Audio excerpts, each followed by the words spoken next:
Hello, fourth graders. So this video is going to be a read aloud of the article, Energy Gets Things Done.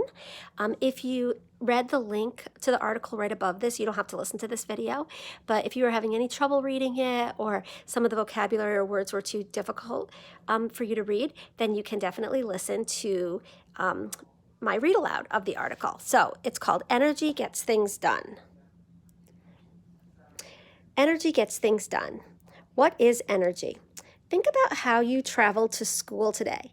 Did you walk, pedal your bike, ride in a bus or a car? When you got to school, did you sharpen a pencil, open a book, use a computer, or flip a switch to turn on a light? All of these things required energy. Energy is involved in everything that happens, everywhere it happens. Energy makes things light up or heat up. It makes things move or get loud. It makes us grow and change. Energy gets things done. Energy can move. Energy does not usually stay in one form or remain in one place. Energy can be transferred or moved from one location or object to another. For example, energy can be transferred through wires by electric currents, which can produce motion, sound, heat, or light, depending upon the type of device connected to the circuit.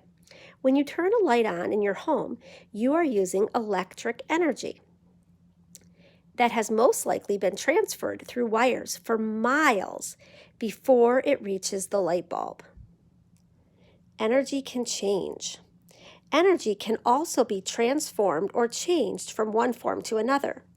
You can see how energy transforms by using a simple generator such as a dynamo. A generator is a machine that changes the energy of motion into electrical energy.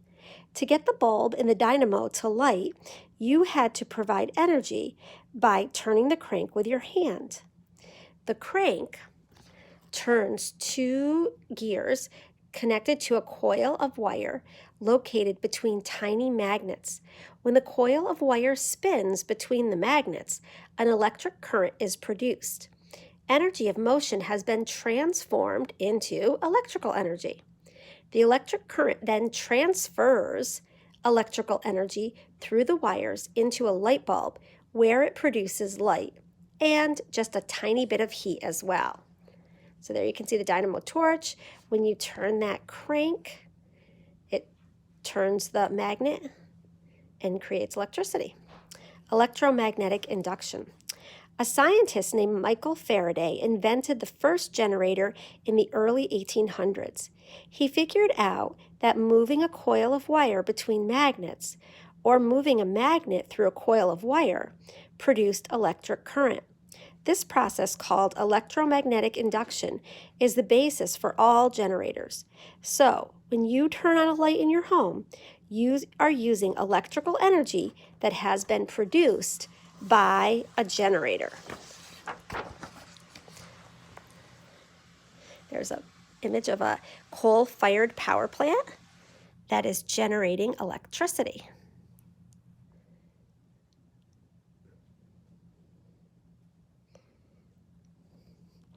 How electricity gets to your home.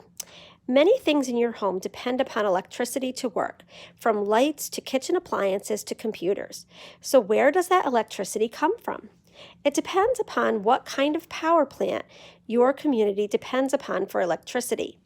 A power plant is a place where a large generator transforms energy of motion into electrical energy. If you live near a dam, your electricity might be produced in a hydroelectric power plant. Here, the energy to turn turbines, machines with blades attached to a shaft that turn a generator, comes from the force of falling water. If you live in a windy place, your electricity might be produced in a wind farm. Here, the energy to turn the wind turbines that turn the generators inside them comes from the wind.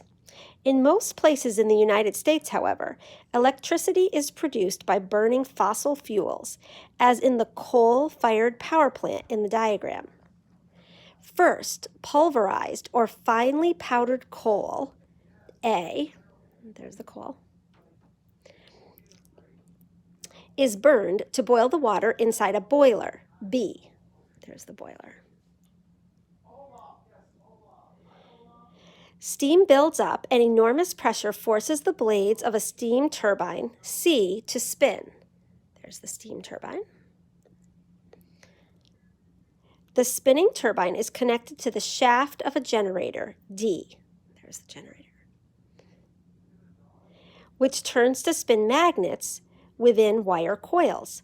This interaction between the magnets and the coils of wire is what produces electrical energy, just like in the dynamo. To sum up how electricity gets to most homes, energy produced by burning coal, falling water, wind, or other sources turns a turbine.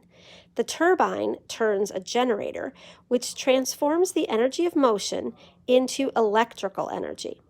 The electrical energy is then transferred by electric currents through a network of wires and transformers until it reaches your home. So, the next time you flip a switch, think about the remarkable chain of events that has to occur in order for that light to go on. All right, so that's the article. Now you can click on the next, the words actually. Mrs Sherman posted a new assignment, and there are a couple questions for you to answer about wind energy and fossil fuels. All right, have fun, stay curious.